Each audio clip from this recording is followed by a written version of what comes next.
തമിഴ് രാഷ്ട്രീയം എന്നും വാർത്തകളിൽ ഇടം പിടിക്കുന്ന ഒന്നാണ്. തമിഴ് സൂപ്പർ താരങ്ങൾ ജനങ്ങൾക്കിടയിലേക്ക് എത്തി വികസന പ്രവർത്തനങ്ങളിൽ ഏർപ്പെടുന്നത് കൊണ്ടാകാം അവരെ ഏറെ ആരാധിക്കുന്ന ജനങ്ങളും എന്നും അവർക്കൊപ്പം നിൽക്കാറുണ്ട്.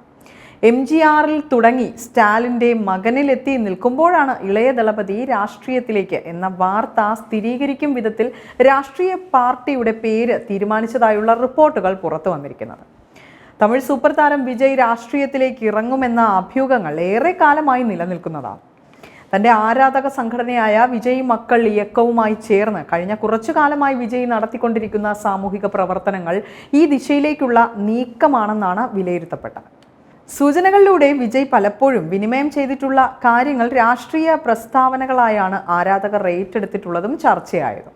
സിനിമകളുടെ പ്രൊമോഷൻ വേദികളിൽ വരെ വിജയിൽ നിന്ന് ആരാധകർ കേൾക്കാൻ ആഗ്രഹിക്കുന്ന കാര്യം അദ്ദേഹത്തിന്റെ രാഷ്ട്രീയ പ്രവേശനം സംബന്ധിച്ചതാണ്. ഇപ്പോഴിതാ ഏറെ വൈകാതെ അത് സംഭവിച്ചേക്കാം എന്നാണ് പുതിയ റിപ്പോർട്ടുകൾ സൂചിപ്പിക്കുന്നത്. വിജയുടെ രാഷ്ട്രീയ പ്രവേശനം ഫെബ്രുവരി ആദ്യവാരം ഉണ്ടായേക്കുമെന്നും പാർട്ടിയുടെ പേരും കൊടിയും ഒക്കെ അന്ന് പുറത്തിറക്കുമെന്നുമാണ് ഒടുവിൽ റിപ്പോർട്ടുകൾ പുറത്തു വന്നിരിക്കുന്നത്. TMK എന്നായിരിക്കും പാർട്ടിയുടെ പേരെന്നും റിപ്പോർട്ട് ചെയ്തിട്ടുണ്ട്. തമിഴ്നാട്ടിൽ ഉടനീളം ആൾബലമുള്ള സംഘടനയാണ് വിജയ് ആരാധനാ സംഘടനയായ വിജയ് മക്കൾ ഇയക്കം. തമിഴ്നാട്ടിലെ മുഴുവൻ നിയോജക മണ്ഡലങ്ങളിലെയും വിജയ് മക്കൾ ഇയക്കം ഭാരവാഹികളുമായി കഴിഞ്ഞ വർഷം ചെന്നൈയിൽ വിജയ് കൂടിക്കാഴ്ച നടത്തിയിരുന്നു. നിർധന വിദ്യാർത്ഥികൾക്ക് പഠനത്തിന് സൗകര്യം നൽകുന്ന ട്യൂഷൻ സെന്ററുകൾ വിജയ് മക്കൾ ഇയക്കം ആരംഭിച്ചിരുന്നു. കർഷകർക്ക് സൗജന്യമായി കന്നുകാലികളെ നൽകാനുള്ള പദ്ധതിയും വിജയ് ആരംഭിച്ചതായി റിപ്പോർട്ടുകൾ എത്തിയിരുന്നു.